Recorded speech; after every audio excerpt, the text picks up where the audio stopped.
Hi masters మరియు మీకోసం ఛానల్కి స్వాగతం సుస్వాగతం. ముందుగా మన జగద్గురువైన బ్రహ్మర్షి పితామహ పత్రిజీ గారికి, మన గురుమాతకి నా ఆత్మ ప్రణామాలు మాస్టర్స్. ఓకే మాస్టర్స్, ప్రతిరోజు మన ఛానల్లోని స్వాధ్యాయం జరుగుతుంది మాస్టర్స్. ఈరోజు స్వాధ్యాయం చేయడానికి సీనియర్ పిరువుడు మాస్టర్ గారైన లలిత మేడం ఖమ్మం నుంచి వచ్చారు. మేడం గారిని సాదరంగా ఆహ్వానించుకుందాం. ఈరోజు మేడం చెప్పబోయే టాపిక్ తపస్వి.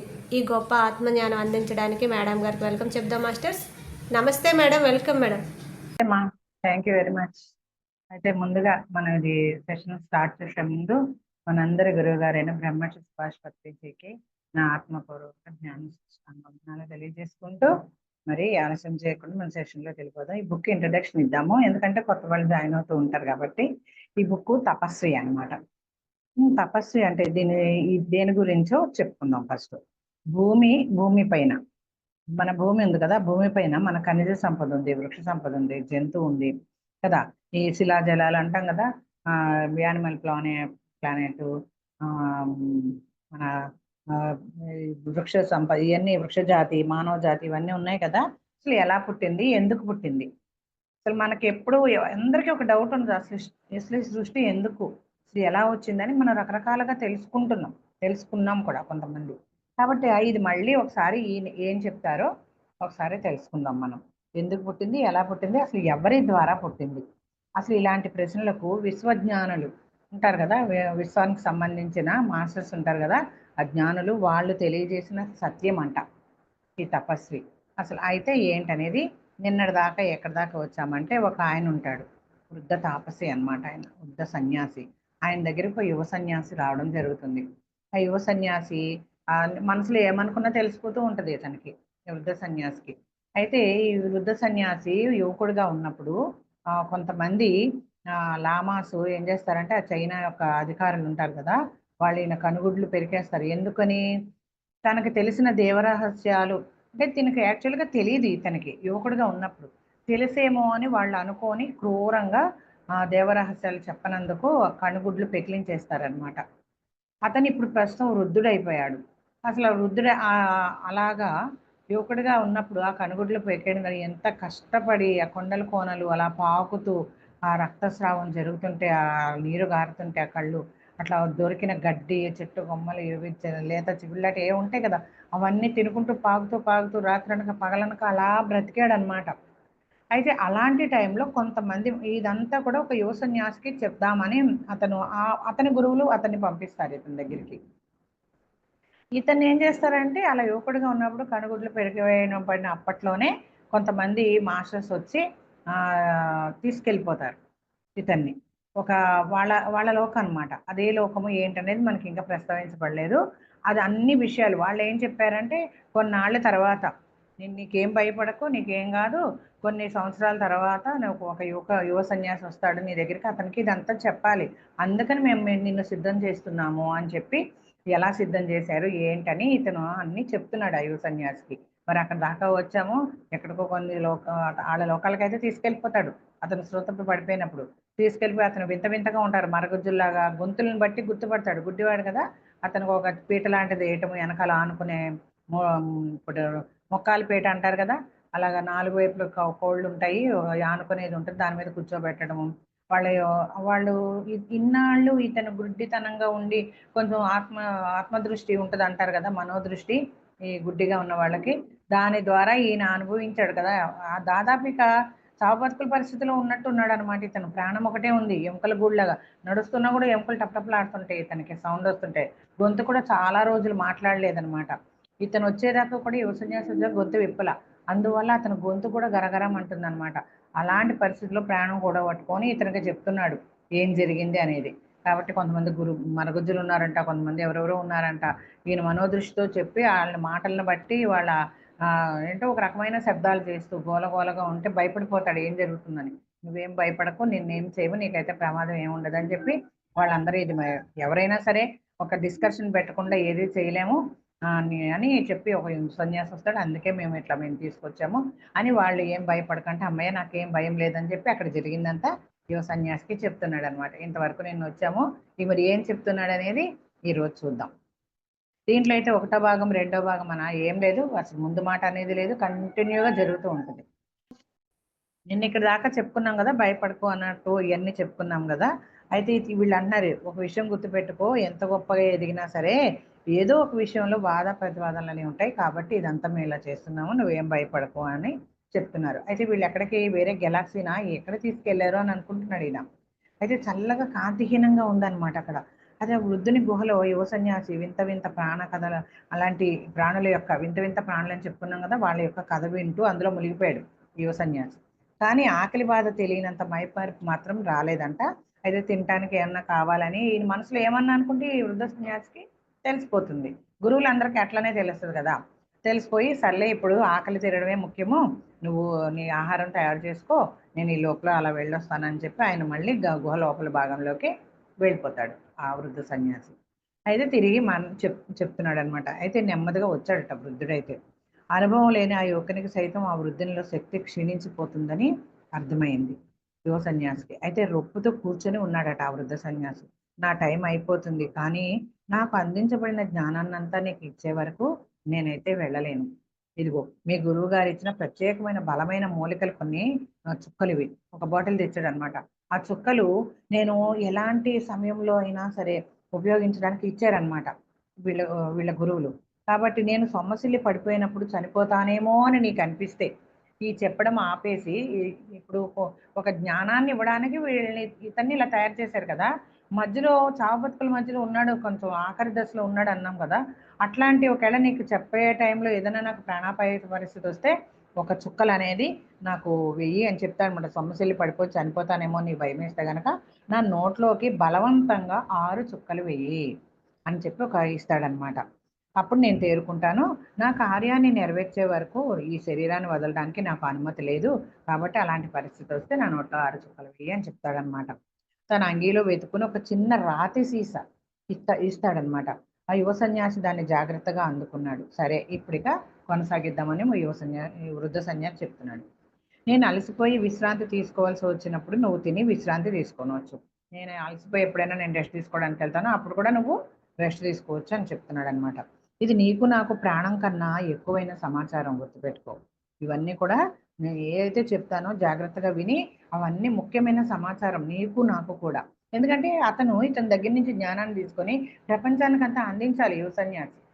కాబట్టి అందుకోసం వీళ్ళని ఇలా తయారు చేశారనమాట. కాబట్టి నీకు నాకు ముఖ్యమైన విషయమే, నువ్వు గుర్తుపెట్టుకో. నాకు ఏమైనా ప్రాణాపాయ స్థితి వస్తే కనుక 6 చుక్కలు బలవంతంగా అయినా సరే చనిపోతానేమో అని నీకు అనిపించినప్పుడు ఒక 6 చుక్కలు నా నోట్లో వెయ్యి, అప్పుడు నేను మళ్ళీ ఉంటాను. నీకు నాకు ముఖ్యమైన విషయం కాబట్టి గుర్తుపెట్టుకో. ఇది నేనేం చెప్తానో అది కూడా బాగా గుర్తుపెట్టుకో ఆ జ్ఞానాన్ని. అప్పుడు పదిలపరిచి సమయం వచ్చినప్పుడు తెలియపరచాలి నువ్వు అని అన్ని సూచనలు ఇస్తాడనమాట. ఇంతవరకు చెప్పింది నీకు గుర్తుందనుకుంటాను. ఇక కొనసాగిద్దాం. వాళ్ళ సంభాషణ మరికొంతసేపు సాగింది. నా ఉద్దేశంలో వాళ్ళు చాలా ఆవేశంగానే మాట్లాడుకుంటున్నారు. నిన్న చెప్పుకున్నాం కదా, చాలా గోలగోలగా ఉందని ఆవేశంగానే మాట్లాడారు. చివరికి ఆ సంభాషణ సమావేశం ముగిసింది. అయితే ఇప్పుడు చాలా మంది అడుగుల చప్పుళ్ళు వినిపించాయంట. ఇంకా చాలా మంది వచ్చినట్టుగా అడుగుల చప్పుళ్ళు వినిపించాయంట. తర్వాత వినపడిన అడుగుల చప్పుళ్ళు తిండి కోసం వెతుకునే పక్షి అడుగులు వేసినంత తేలికగానే ఉన్నాయి. మరికొన్ని ఎంతో బరువు మోస్తున్న జడల బర్రెల అడుగుల ధనాధనామని వినిపిస్తున్నాయి. నాకు మరీ అర్థం కానిది ఏంటంటే, కొన్ని అడుగుల శబ్దాలు నాకు తెలిసినంత వరకు మనుషుల అడుగులాగైతే లేవు. కానీ అడుగుల చప్పుళ్ళ గురించిన నా ఆలోచనలను ఉన్నట్లుండి భంగం కలిగింది. నా ఆలోచనలకి ఉన్నట్లుండి భంగం కలిగిందంట ఆ ఎవరి వృద్ధుడికి. అంటే అప్పట్లో ఇతను చెప్పినప్పుడు అతన్ని, ఇతనికి యువ సన్యాసికి ఎంత వయసుందో, యంగ్‌గా ఉన్నప్పుడే ఇదంతా చెప్తున్నప్పుడు అతను యంగ్‌గా ఉన్నప్పుడు విషయాలన్నమాట. కనుగుడ్లు పీకేయడం అప్పుడే ఎత్తుకెళ్ళిపోయారు. ఇతను ఎదురు చూస్తూ ఇలా అయిపోయాడన్నమాట వృద్ధుడిలాగా. ఒకతను వస్తాడని. అతని కోసం ఎదురు చూస్తూ అలా ఉండిపోయాడు అప్పటి నుంచి. అయితే అది అప్పుడు బలంగానే ఉన్నాడు. యువకుడిలానే ఉన్నాడన్నమాట. ఇదంతా ఫ్లాష్ బ్యాక్ చెప్తున్నాడు. అయితే ఒక చెయ్యి నా జబ్బను పట్టుకుంది. కంఠం వినిపించింది. మాతో రా. ఇంకో చెయ్యి రెండో జబ్బను పట్టుకుంది. అయితే వాళ్ళు ఒక దారి వెంట నన్ను తీసుకువెళ్లారు. నా కాళ్లకు చెప్పుల్లాంటివి ఏవో లేకపోవడంతో మేము నడుస్తున్నది లోహపు దారి అని నాకు అనిపించింది. కళ్ళు లేని వాళ్లకు ఇతర గ్రాహ్య శక్తులు పెరుగుతాయి కదా. మేము ఒక లోహపు గొట్టం ద్వారా వెళుతున్నామని నాకైతే అర్థమైంది నాకు. కానీ అది ఎలా సాధ్యమో నేను ఊహించలేకపోయాను అని చెప్పి వృద్ధుడు కొంచెం సేపు ఆగుతాడనమాట. మరిచిపోయిన ఆ గతాన్ని మనోఫలకం మీద మరోసారి చూడడానికి ప్రయత్నిస్తుండగా కొంచెం సేపు గ్యాప్ తీసుకున్నాడు. మళ్ళీ చెప్పటం మొదలుపెట్టాడనమాట. కొంచెం సేపటికల్లా మేము విశాలమైన ప్రదేశానికి చేరుకున్నాం. ప్రతిధ్వనులలో వస్తున్న తేడా వల్ల నేను ఊహించగలిగాను. నా ముందర లోహాన్ని కింద పడేసిన శబ్దం వినపడింది. ఒక అది లోహం అంటే ఏదైనా కావచ్చు, ఏ లోహమైనా. అది కింద పడిపోయినట్లుగా శబ్దం అయితే వినిపించిందంట. నన్ను తీసుకెళ్ళిన వాళ్ళో ఒకతను ఎంతో వినమ్రంగా మాట్లాడాడు. బహుశా తన పై అధికారితో అనుకుంటాను. కానీ అతను మాట్లాడిందేమిటో నాకు తెలియలేదు. ఆ భాష అనేది చాలా విచిత్రంగా ఉందంట. కిచకిచలాడుతున్నట్టుగా, పిల్లి కూతలు పెడుతున్నట్లుగా ఉందంట. ఆ లోకాల్లో ఒక్కొక్కళ్ళకి ఒక రకంగా ఉంటది భాష. ఒక్కొక్కళ్ళకి ఒక రకమైన శబ్దాలుంటాయన్నమాట. మనలాగా ఉండరు గాబట్టి. కాబట్టి ఏదో పిల్లి కూతల్లాగా కిచకిచలాడుతున్నట్టు, పక్షి కూతల్లాగా వినపడిందంట. అవతల నుంచి ఒక ఆజ్ఞ లాంటిది వినపడింది. దానికి జవాబుగా నన్ను ముందుకు తోశారు. ఎవరో ఒక అధికారి ఆజ్ఞాపించాడనమాట ఎవరినో. అయితే ఇతన్ని ముందుకు తోశాడంట ఆళ్ళ ఆజ్ఞ ప్రకారం అక్కడున్న వాళ్ళు. అయితే నా వెనుక లోహపు ద్వారం ఏదో మూసుకుపోయింది. ఇతన్ని ఎప్పుడైతే తోసారో వెనక ఒక లోహపు డోర్ అనేది ఉంటది కదా! ద్వారము. అది మూసుకున్నట్టుగా చప్పుడు వినిపించిందనమాట. బట్టల గరగరలు వినిపించాయి. ఏదో లాగిన శబ్దం వినిపించింది. ఆ శబ్దాన్ని బట్టి ఇందాక నేను కూర్చున్న సీటు లాంటిదే ఇదేదో నన్ను కూర్చోటానికి వేశారు అని అనిపించిందంట. అప్పుడు సన్నగా ఎముకలు తగిలేలా ఉన్న చేయి ఒకటి నా కుడి చేతిని పట్టుకొని నన్ను ముందుకు తీసుకెళ్ళింది. ఇతనిలాగే సన్నగా ఎముకల గూడులా ఉన్నాడు కదా! అలా సన్నగా ఒక ఎముకల గూడులా ఉన్న చెయ్యి ఏదో ఇతన్ని పట్టుకొని ముందుకు తీసుకెళ్తుందంట. వృద్ధుడు కొంచెం ఆగి నవ్వాడు. ఇప్పుడు నా ఫీలింగ్‌ని నువ్వు ఊహించగలవా? నేను ఒక నమ్మలేని విచిత్రంలో పాల్గొంటున్నాను అని అతనికి అది గుర్తొచ్చి నవ్వాడంట. నేను ఎందుకు నవ్వుతున్నానో నువ్వు ఊహించగలవా? నా ముందు ఏముందో నాకు తెలీదు.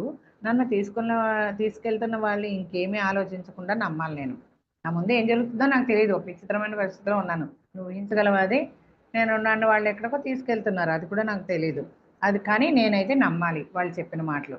అందుకని గుర్తొచ్చి నవ్వుకున్నాడు. నువ్వు ఊహించగలవా నేను ఎందుకు నవ్వుతున్నాను అని చెప్పాడనమాట. అతను చివరికి నాతో మాట్లాడటం మొదలుపెట్టాడు నా మాతృభాషలో. ఇక్కడ కూర్చో అంటూ నన్ను సున్నితంగా తోశాడు. నాకు విపరీతమైన భయం వేసింది. ఒక్కసారిగా నోరు తెరిచేశాను. మెత్తటి హంసతూలిక తల్పం మీద పడిపోతున్నట్లుగా అనిపించింది. అప్పుడు ఆ సీటో అదేమిటో గాని నన్ను అలవాటు లేని చోట ఎవరో పట్టుకోని చోట పట్టుకుందట ఆ సీటు. ఎవరు పట్టుకోని చోట పట్టుకుందంట ఆ సీటు. ఆ తర్వాత ఏమైంది? 2 రెక్కల 2 చేతులతో ఏవో మరి ఉన్నాయంట. విచిత్రమైన ఆ మెత్తదనానికి నిద్రపోయినా కింద పడిపోకుండా అవి జాగ్రత్తగా పట్టుకున్నాయట. 2 పక్కల చేతులేవో ఒక ఇప్పుడు ఒకటైతే పట్టుకోని చోట్లో ఒకటేదో పట్టుకుంది. అంటే అట్లా తోసారనమాట ఒక సీట్‌లోకి. తొయగానే ఈ చేతులు 2 ఇట్లా కదలకుండా అనమాట. అట్లా కదలకుండా అతన్ని పట్టుకున్నాయన్నమాట. బంధించేసినట్టుగా, బేడీలు వేసినట్టుగా. అయితే చిత్రమైన ఆ మెత్తదనానికి నిద్రపోయినా గానీ నేను కింద పడకుండా అవి జాగ్రత్తగా పట్టుకున్నాయి కాబోలు అంటున్నాడు ఇతను. అయితే నా మొదట నిలబడి ఉన్న వ్యక్తికి నేను పడుతున్న తిప్పలు చూస్తే నవ్వు వస్తోంది. చాలా బలవంతం మీద నవ్వును ఆపుకుంటున్నాడు. చాలా మందికి గుడ్డివాళ్ళు పడే అవస్థకు నవ్వొస్తూ ఉంటుంది కదా! అని చెప్తున్నాడు. ఇంకేం చెప్తున్నాడు, నీకు కొత్తగానో, భయంగానో ఉంది కదూ! అన్నాడు నా ఎదురుగా ఉన్న వ్యక్తి. ఇది తప్పకుండా తక్కువ అంచనాతో మాట్లాడడమే. భయమేంటి? నేను హడలిపోతుంటేనో అని అనుకున్నాడనమాట ఇతను. భయపడకు. నీకు ఏ రకంగానూ హాని జరగదు. మా పరీక్షల వల్ల నీకు మంచి జ్ఞాపక శక్తి ఉందని తేలింది. వీళ్ళేదో కొన్ని టెస్టులు పెట్టారంట. అంటే ఇతనికి తెలిసి కొన్ని జరుగుతున్నాయి, తెలియక కొన్ని జరుగుతున్నాయనమాట. మేమైతే కొన్ని పరీక్షలు పెట్టినప్పుడు నువ్వు చాలా జ్ఞాపక శక్తి ఉంది నీకు అని మాకైతే తెలిసింది.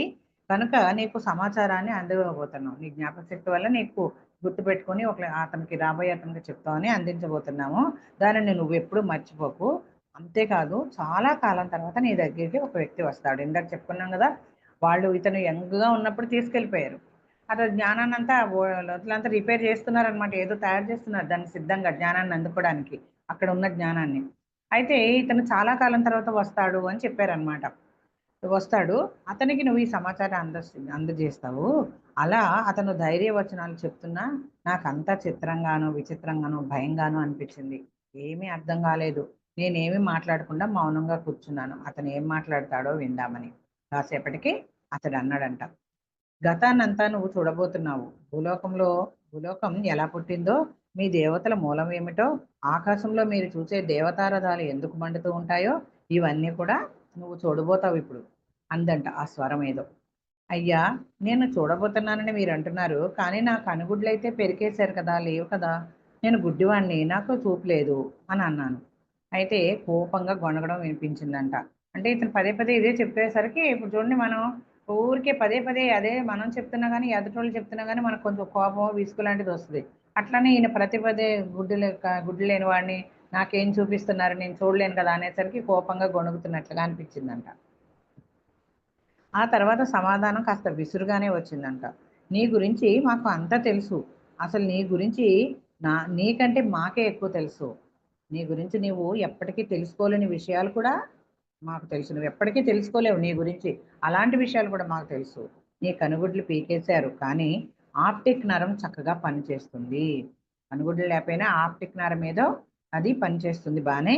మాకున్న శాస్త్రీయ పరిజ్ఞానంతో ఆ ఆప్టిక్ ఆ నరానికి కనెక్షన్ ఇవ్వగలుగుతాము.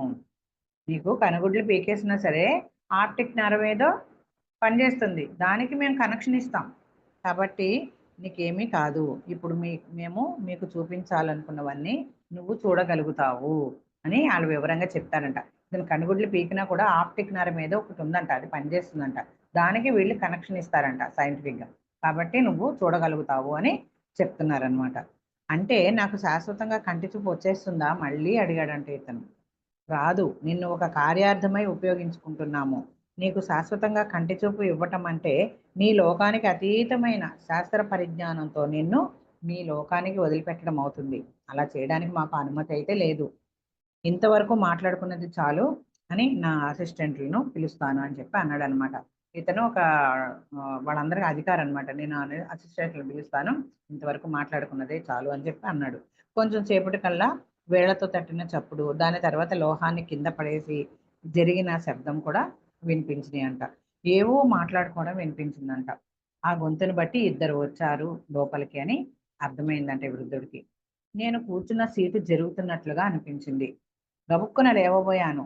లేవలేకపోయాను. కానీ గబుక్కున లేవబోదాం అనుకున్నట్ట భయమేసి మళ్ళీ. కానీ లేవలేకపోయాడు. కదలలేకపోయాడంట. వేలు కూడా కదల్చలేకపోయాను. నాకు పూర్తిగా మెలకువ ఉండగానే నేను కూర్చున్న సీటు తేలికగా ఎటు కావాలంటే అటు జరుగుతుంది. ఒక సొరంగం లాంటి దాని గుండా పోతున్నాం మేము. శబ్దాలైతే వింత వింతగా ప్రతిధ్వనిస్తున్నాయి. చివరికి నా కుర్చీ ఉన్నట్లుండి పక్కకు తిరిగింది. ఏవేవో వాసనలు ముక్కుపుటాలను తాకాయి. పళ్ళు బిగించి ఆజ్ఞాపించారు ఎవరో. దాంతో మేము ఆగిపోయాము. నా చక్కల క్రింద, కాళ్ళ క్రింద చేతులు వేసి నన్ను సునాయాసంగా పైకెత్తి లేపి పక్కకు జరిపి పడుకోబెట్టారు. హడలెత్తిపోయాను. నా కుడి చేతి జబ్బ చుట్టూ ఏదో వెడల్పుగా గట్టిగా చుడుతుంటే నాకు భయం వేసింది. నా జబ్బ మీద ఒత్తిడి పోయింది. ఆ కట్టు అంతకంతకు బిగుసుకుంటుంటే నా చెయ్యి వాచిపోతుందేమో అనిపించింది. చూడండి, మనకి బీపీ టెస్ట్ చేస్తున్నప్పుడు గట్టిగా ఇట్లా బిగుసుకున్నట్టు అయింది కదా! ఆ కట్టు అంతకంతకి బిగుసుకున్నట్టే చెయ్యి వాసిపోతుందా ఏంటి అని అనిపించిందంట. భయమేసిందంట. ఇంతలో నా ఎడమ కాలి చీలమండల దగ్గర చురుక్కుమందంట. ఏదో గుచ్చుతున్నట్లు అనిపించింది. అక్కడి నుంచి నా శరీరంలోకి ఏదో ప్రవహిస్తున్న ఫీలింగు. ఇంకా ఏదో ఆదేశం జారీ అయింది. నా కంతల దగ్గర ఐసులో చల్లగా ఉన్నదేదో తగిలింది. దూరంగా ఏదో తేనెటీగల జుమ్మని శబ్దం చేస్తుంది. నాకు నెమ్మది నెమ్మదిగా స్పృహ తప్పిపోతోంది అనిపించిందంట. ఇవన్నీ వింత వింతగా ఈయన శరీరంలో రకరకాల చేస్తున్నారనమాట వాళ్ళు ప్రయోగాలు. కంచల దగ్గర ఏదో ఉంటుంది, చీలమండల దగ్గర చురుక్కుమంటుంది, లోపల ఏదో ఐస్ లాంటిది తగిలింది, లోపలంతా ఏదో దిగుతున్నట్టు అనిపించింది. రకరకాల తెలుస్తున్నాయి ఆయనకి. కానీ కొంతసేపటికి స్పృహ తప్పిపోయిందంట. మిరుమిట్లు గొలిపే కాంతి జ్వాలలు కనిపించాయి. ఎరుపు, ఆకుపచ్చ, ఊదా రంగు అన్ని రంగులు కనిపించాయంట ఇతనికి. నేనప్పుడు కేకలు పెట్టేశాను. నాకు చూపు లేదు కదా! నాకు అన్నీ కనిపిస్తుంటే నేను నరకంలో ఉన్నానన్నమాట అని అనిపించిందంట.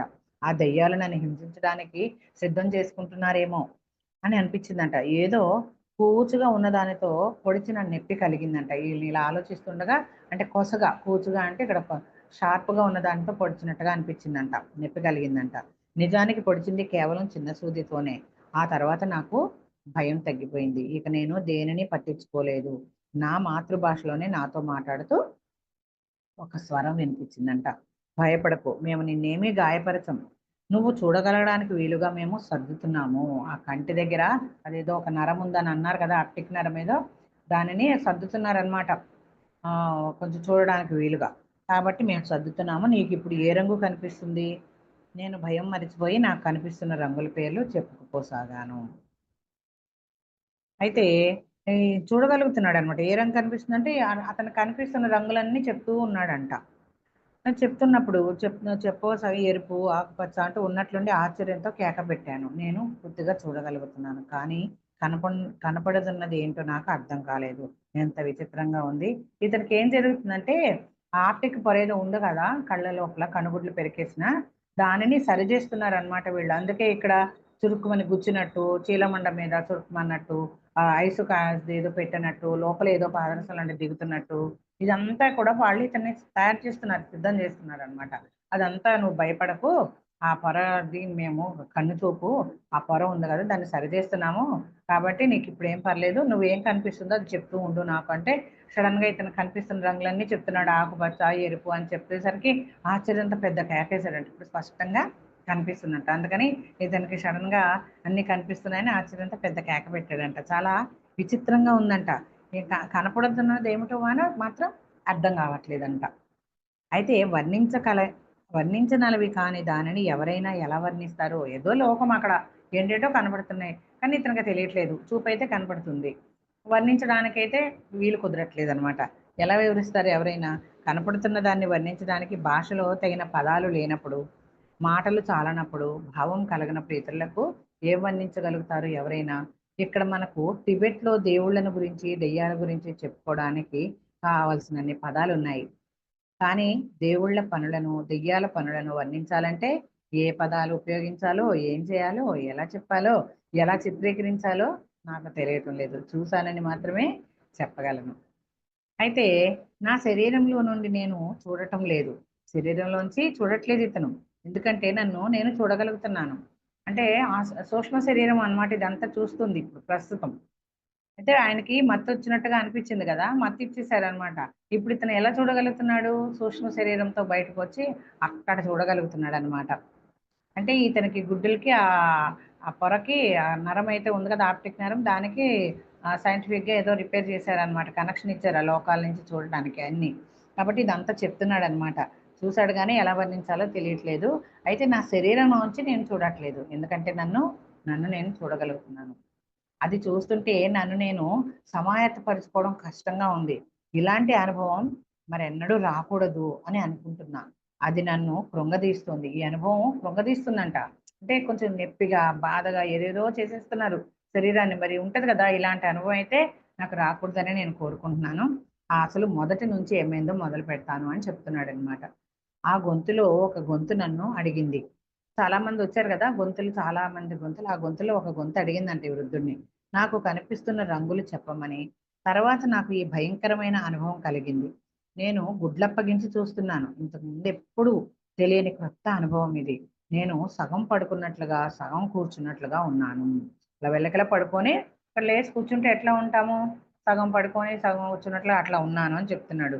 ఒక లోహపు పలక పైన జారగిలబడినట్లుగా పడుకొని ఉన్నాను. అదేదో లోహపు పలక అంట. ఆ పలక ఒకే ఒక స్తంభం మీద ఆధారపడి నిలబడినట్లుగా ఉందంట. నాకు ఒక క్షణం భయమేసింది. అది దానితో పాటు నేను క్రింద పడిపోతానేమో అని భయమేసిందంట అతనికి.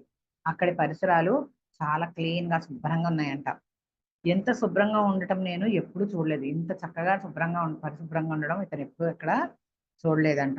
అక్కడి గోడలు ఏదో మెరిసే లోహంతో తయారై ఉన్నాయి. చిన్న మరక కూడా వాటి మీద లేదు. ప్రశాంతంగా, ఆనందంగా కనపడే ఆకుపచ్చ రంగులో ఉన్నాయంట అవి. ఆ గది నీ గురించి చెప్పాలంటే నా లెక్కల ప్రకారం అది చాలా పెద్ద గది.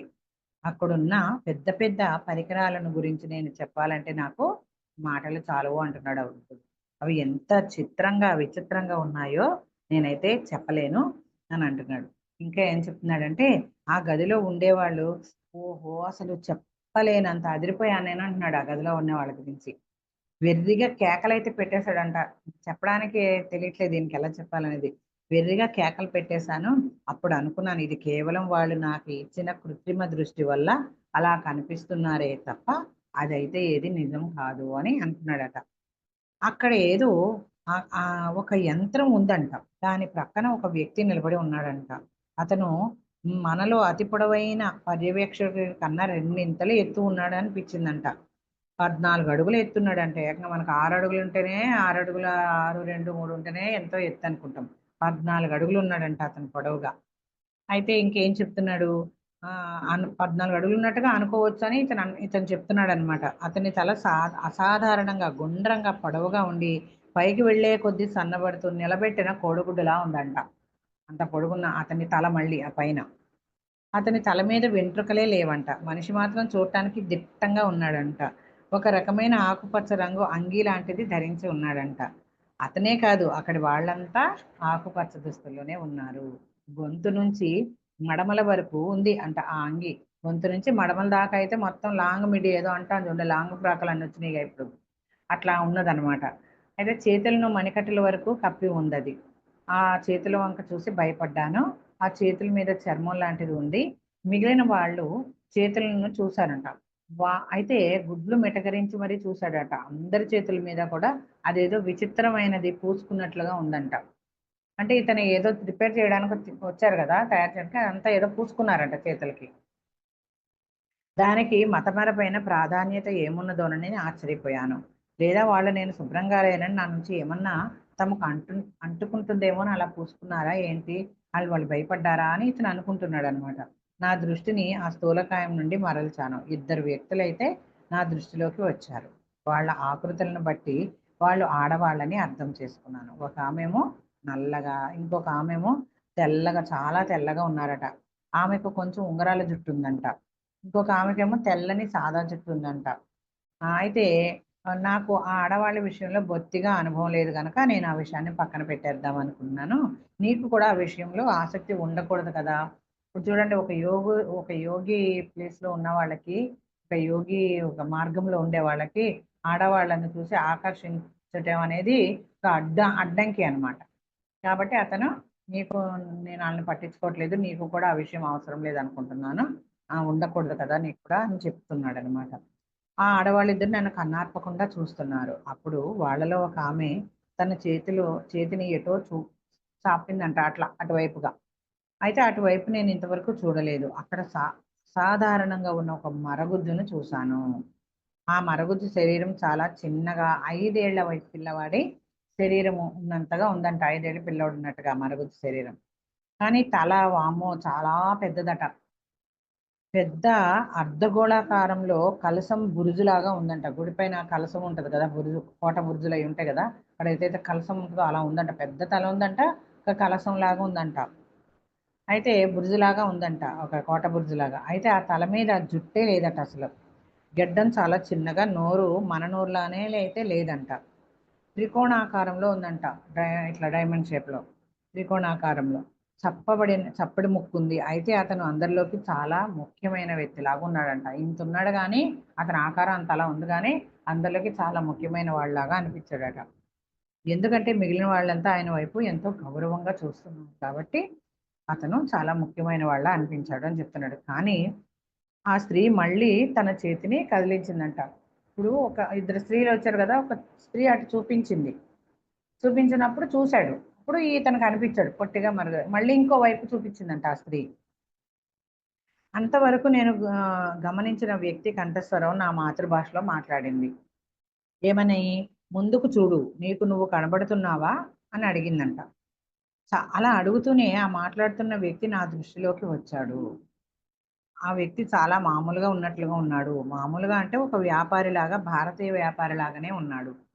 దానిని బట్టి అతను ఎంత మామూలుగా ఉన్నాడో నీకు కూడా అర్థమయ్యే ఉంటుందని యువ సన్యాసితో చెప్తున్నాడనమాట. అతను ముందుకు వచ్చి దగదగా మెరిసిపోతున్న దేనివైపో చూపించాడు. నేను అటువైపు చూశాను. చూశానని నేను అనుకున్నాను కానీ, నా దృష్టి నా శరీరం నుంచి లేదు. చూశానని నేను అనుకున్నా గానీ, నా దృష్టి అయితే నా శరీరం నుంచి లేదు. నాకు కళ్ళు లేవు. మరి నా కోసం చూసి పెడుతున్న ఆ వస్తువు వాళ్ళు ఎక్కడ పెట్టారు? ఒక డబ్బా లాంటిదట. ఒక చిన్న గట్టు మీద ఉందంట. అయితే ఆ గట్టు లాంటి దానికి నేను పడుకొని ఉన్న లోహపు బెంచ్‌కి కనెక్షన్ ఉందంట. ఇతను ఎవరైతే లోహపు బెంచ్ మీద పడుకున్నాడో, దానికి ఒక గట్టుల మీద చిన్న డబ్బా ఏదో ఉంది కదా! దానికి అయితే కనెక్షన్ ఉందంట. అయితే నేను ఆ పెట్టె ద్వారా చూస్తున్నట్లయితే, మరి ఆ పెట్టెను నేను ఎలా చూడగలుగుతున్నానని నేను ఆశ్చర్యపోతున్నంతలోనే మనసుకు తట్టిందంట. ఏంటది? ఆ వెలిగే వస్తువుకు వస్తువులను ప్రతిబింపచేసే శక్తి ఉంది కాబోలు అని. అవి ఏదైతే వెలుగుతూ కనపడుతుందో, ఆ వస్తువుకి అంటే రిఫ్లెక్షన్ అంటారు గదా! ఆ వస్తువు ప్రతిబింబించే శక్తి ఏదో ఉంది ఆ వస్తువుకనైతే అర్థమైందంట. ఆ సాదా మనిషి ఆ మెరుస్తున్న దానిని కొద్దిగా కదిలించాడు. దానిని ప్రక్కకు తిప్పాడో లేదా ప్రక్కకు వంచాడో కానీ అప్పుడు నేను హడలిపోయి భయంతో పొలికేక పెట్టాను. గట్టు మీద పడుకొని ఉన్న నాకు నేను కనిపిస్తున్నాను. ఇప్పుడు కనిపిస్తున్నాడనమాట. ఇంతవరకు శరీరం ఎక్కడో ఉంది అని అనుకున్నాడు గదా! ఇప్పుడైతే కనిపిస్తున్నాడట. నాకు నేను కనిపిస్తున్నాను. నా కళ్ళు పీకేయడానికి ముందు నన్ను నేను చూసుకొని ఉన్న నాకు నేను కనిపిస్తున్నాను. యంగ్‌గా ఉన్నప్పుడు, ఒక యువకుడిగా ఉన్నప్పుడు వాళ్ళు ఏదైతే దేవరహస్యాలు తనకు తెలుసనుకోని చెప్పట్లేదనుకోని పీకేసాడు గదా! అప్పుడు ఎలా యంగ్‌గా ఉన్నాడో కనుగుడ్లు పీకేయక ముందు. అలా ఉన్న తనకి అతను కనిపిస్తున్నాడట. నా కళ్ళు పీకేయడానికి ముందు నన్ను నేను చూసుకొని ఉన్నాను. వీళ్ళ దగ్గరకి తాగడానికి వెళ్ళినప్పుడు ముందుకు వంగితే నా ప్రతిబింబం కనిపించేది. నీళ్ళ దగ్గరికి వెళ్ళినప్పుడు తాగడానికి వెళ్తే ప్రతిబింబం ఎలా కనిపిస్తుంది అట్లా కనిపించేది. నా అలా నిశ్చలంగా ఉన్న నీళ్ళలో నన్ను నేను చూసుకున్నాను. కాబట్టి ఇప్పుడు గుర్తుపట్టగలిగాను. అంటే అది గుర్తుందనమాట. ఒకసారి నీళ్ళలో ఒంగొని తాగుతుంటే ప్రతిబింబం కనిపించింది కాబట్టి ఇప్పుడు నేను అలా ఉన్నాను అని గుర్తుపట్టాను అని చెప్తున్నాడు. కానీ ఇక్కడ ఈ ప్రతిబింబించే ఉపరితలం మీద చావటానికి సిద్ధంగా ఉన్న ఒక బక్క చిక్కిన ఆకృతి కనిపించిందంట. ఒక భుజం చుట్టూ కట్టుకట్టి ఉంది. ఒక కాలి మడమ చుట్టూ కూడా అలాగే కట్టుకట్టి ఉంది. ఆ కట్లలో నుంచి విచిత్రమైన గొట్టాలు ఎక్కడికో పోతున్నాయి. ఎక్కడికి పోతున్నాయో నాకు కనపడలేదు. అయితే ఒక ముక్కు రంధ్రంలోంచి ఒక గొట్టం బయటకు వచ్చి ఒక సీసాలోకి పెట్టి ఉంది. ఆ సీసాను నా పక్కనున్న లోహపు కడ్డీకి కట్టి ఉన్నారు. కానీ తల తల అది తలుచుకుంటే ఇప్పటికీ అస్థిమితంగా ఉంటుందంట. అనీజీగా ఉంటుందంట. ఆ తల ఎలా ఉన్నదో అని తలుచుకుంటే. నా తల నుదిటి పైభాగం నుంచి లెక్కలేనన్ని లోహపు ముక్కలు బయటికి పొడుచుకొని వచ్చినట్లున్నాయంట. అంటే వీళ్ళు అతనిలోకి ఏదో ఒక విధమైన శక్తిని, ఒక కొన్ని కెమికల్స్‌ని అంటే అతన్ని సిద్ధం చేస్తున్నారనమాట. లొక్కలేని లెక్కలేని లోహపు ఏవో ఉన్నాయట ఆ తలలో. అందుకని ఇప్పుడు తలుచుకున్నా కూడా అనీజీగా ఉందంట అతనికి. అదే చెప్తున్నాడు. లెక్కలేని లోహపు ముక్కలు బయటకు పొడుచుకొని వచ్చినట్లున్నాయి. వాటిలో నుంచి తీగల్లాంటివి బయటకొస్తున్నాయి. ఆ తీగలు ఇందాక నా పక్కన నేను గట్టు లాంటి దాని మీద చూసిన పెట్టెలోకి పోతున్నాయట. ఇందాక ఎక్కడైతే ఆ గట్టులో ఒక పెట్టె ఉంది అని అనుకున్నాం గదా! దానికి ఇక్కడికి కనెక్షన్ ఉందనుకున్నాం గదా! అక్కడికి పోతున్నాయంట ఇక్కడి నుంచి. ఎన్నో లోహాలు ఆ దాంట్లోంచి తీగలు అవన్నీ ఆ గట్టు మీద పెట్టిన డబ్బా ఏదో ఉందనుకున్నాడు గదా! సీసాను దాంట్లోకి పోతున్నట్టున్నాయంట. ఇగ అయితే ఏమ నా పోతున్నాయట దాంట్లోకి నిజంగానే. అయితే నా ఆప్టిక్ నరం అలా విస్తరించి వచ్చి ఆ నల్లపెట్టెలోకి పోతుందేమో అనుకున్నాను. వాళ్ళు చెప్పారు కదా! నీ కంటిని చూపులాగా ఒక ఆప్టిక్ నరం ఉంది. గుడ్లు అయితే లేవు గానీ దానికి కనెక్షన్ ఇస్తున్నామని ఆళ్ళు చెప్పారు గదా! ఆ ఆప్టిక్ నరం లాంటిదేదో దాంట్లోకి పోతుందేమో అని అనుకున్నాడట ఇతను. కానీ చూసే కొద్దీ నాకు హడలెత్తిపోతుంది. నాకు తగిలించి ఉన్న వాటన్నిటిని లాగి అవతల పారేద్దామని ప్రయత్నించబోయాను. కానీ నేను కదలలేకపోతున్నానన్న విషయం నాకర్థమైంది. అస్సలు కదలలేకపోయాను. వేలిని కూడా కదల్చలేకపోయాను. అలా పడుకుండిపోయి నాకేమవుతుందో, నన్నేం చేస్తున్నారో అని అలా చూస్తూ ఉండడం తప్ప ఇంక నేను చేయగలిగేదేమీ లేదు. చేయలేకపోతున్నాను అని చెప్తున్నాడు ఈ వృద్ధుడు. ఆ సాదా మనిషి తన చేతిని ఆ నల్లపెట్టె వైపుకు చాచాడు. నేను కనుక కదలగలిగి ఉంటే విదిలించి వేసేవాడిని.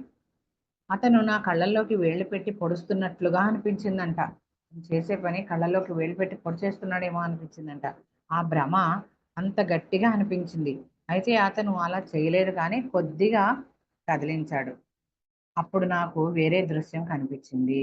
కళ్ళు పెట్టి పొడుస్తున్నట్టు అనిపించింది ఆ భయానికి, ఆ భ్రమకి. కానీ కదిలించలేదు గానీ కొద్దిగా కదిలించినట్టు అనిపించి అప్పుడు ఇతనికి వేరే దృశ్యం కనిపించిందంట. అయితే నేను పడుకొని ఉన్న పట్టిక వెనక భాగాన్ని చూడగలుగుతున్నాను. ఇతను ఏదైతే పడుకొని స్టీల్ రాడ్ మీద ఏదో ఒక బెంచ్ లాగా పడుకున్నాడు గదా! దాని వెనక భాగం వైపు చూడగలుగుతున్నాడంట. వెనక భాగం కూడా. ఇప్పుడు ఇలా మనం పడుకుంటాం వెనకే చూడలేం గదా! ఇతను వెనక భాగం కూడా చూడగలుగుతున్నాడట. అక్కడ వేరే ఇద్దరు వ్యక్తులు కనిపించారు నాకు. వాళ్ళు చాలా మామూలుగా ఉన్నారు. వాళ్ళలో ఒకరు తెల్లగా, మరొకరు మంగోలియన్ అంత పసుపు పచ్చ రంగుగా ఉన్నారట. మంగోలియన్ అనేదో పసుపచ్చ రంగులో ఉంటుందంట. అలా ఉన్నాడంట ఇంకొకతను. వాళ్ళు కేవలం నన్ను చూస్తూ నిలబడి ఉన్నారు. వాళ్ళు కన్నార్పకుండా నన్నే చూస్తున్నారు కానీ, వాళ్ళ ధ్యాస నా మీదైతే లేదు. ఈ వ్యవహారం అంతా వాళ్లకు చాలా విసుగు కలిగిస్తుంది. అట్లే ఇతను ఈళ్ళు చేస్తున్నారు గానీ, వాళ్ళకి విసుగు కలిగిస్తున్నట్లుగా ఉందంట. ఈ పనంతా. వాళ్ళు నా స్థానంలో ఉండి ఉంటే వాళ్లకు విసుగు కలిగి ఉండేది కాదని నాకు గట్టిగా అర్థమయ్యేది. ఇతను విచిత్రంగా చూస్తున్నాడు. విసుగు కలగట్ల. కానీ నా స్థానంలో ఉంటే వాళ్ళకి కూడా విసుగు కలిగించేది కాదని ఇతనికి అనిపించిందంట. ఆ స్వరం మళ్ళీ అంది. ఇది నీకు తాత్కాలికంగా ఉండే చూపు. ఈ గొట్టాల ద్వారా నీకు ఆహారం అందుతుంది అని చెప్పారు. ఇప్పుడైతే ఈ చూపు ఇతను ఇంతకు ముందు అడిగాడు కదా, ఇది నాకు శాశ్వతంగా వస్తుందంటే శాశ్వతంగా ఉండదని మళ్ళీ చెప్తున్నారు. ఇది నీకు తాత్కాలికమైన చూపు. ఈ ఏదైతే గొట్టాలు ఉన్నాయో వాటి ద్వారా నీకు ఆహారం అందుతుంది. వాళ్ళు ఏదైతే చేస్తున్నారో ప్రక్రియ దానికి అంతా కూడా ఇతను కదలలేడు, మెదలలేడు. కాబట్టి ఆ గొట్టాల ద్వారా అమర్చినట్ల ద్వారా వీటికి సన్నని గొట్టాలు, దాంట్లో తీగలు ఉన్నాయి కదా లోహపు, వాటి నుంచి ఆహారం అందుతుందని చెప్తున్నారనమాట. నీకైతే చూపు అయితే తిరిగిరాదు, కానీ వాటి ద్వారా నీకు ఆహారం అందుతుంది. నీ విసర్జనల పనులు చూసే గొట్టాలు వేరే ఉన్నాయి. నీ విసర్జన క్రియలు అయితే ఉంటాయి కదా మనకి పార్ట్స్, ఆ విసర్జన క్రియలు అన్ని మలమూత్రాలు ఇలాంటివి, చెమట ఇవన్నీ వస్తుంటాయి కదా, లోపల నుంచి ముక్కు నుంచి కళ్ళ నుంచి మనకి విసర్జన క్రియల భాగాలు ఉంటాయి. వాటి నుంచి కూడా నువ్వు వేరే గొట్టాలు ఉన్నాయి చేసేవి. నీ ఇతర పనులు చూడడానికి గొట్టాలు వేరే ఉన్నాయి. ఇక ప్రస్తుతానికి నువ్వు కదలలేవు, ఎందుకంటే నేను కదలనిస్తే ఆవేశంలో నిన్ను నువ్వు గాయపరుచుకుంటావు. ఏంటో తెలియక భయపడుతున్నాడు కదా, ఇందాక అన్నాడు కదా, నాకు కదలగంటే ఉంటే మొత్తం అన్ని ఇసిరి పడేసేదాన్ని, లేచి వెళ్ళిపోయేవాడిని అని అనుకున్నాడు కదా. అది వీళ్ళు లోపల ఏమనుకుంటే అది వాళ్ళు గ్రహించగలుగుతారనమాట అక్కడ. కాబట్టి వాళ్ళు చెప్తున్నారు, నిన్ను కదలనిస్తే నువ్వు వెళ్ళిపోవడం ఏమో, కానీ నిన్ను గాయపరుచుకుంటావు. ఎందుకంటే అన్ని పెట్టేశారు కదా, లోహాలు ఏంటో ఒక సన్నని తీగలు లాంటివి ఏంటంటో అమర్చారు ఇతని శరీరం చుట్టూ. కాబట్టి వాటి వల్ల ఇతనికి గాయాలు అవుతాయి, నిన్ను నువ్వు గాయపరుచుకుంటావేమో అని మా భయము.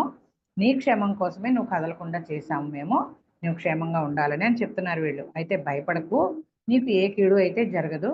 మా పని అయిపోగానే నిన్ను క్షేమంగా టిబెట్లో ఇంకేదైనా ప్రదేశానికి తీసుకుపోయి దింపేస్తాం. నువ్వైతే ఏం భయపడకు, ఇవన్నిటి వల్ల నువ్వు కదిలేవంటే అవన్నీ నిన్ను గాయపరుచుకుంటావు. నువ్వేం భయపడకు, మా పని అయిపోగానే నిన్ను తీసుకెళ్ళి ఆ టిబెట్లో ఒక ప్లేస్లో ఉంచేస్తాం సురక్షితంగా అని చెప్తున్నారనమాట.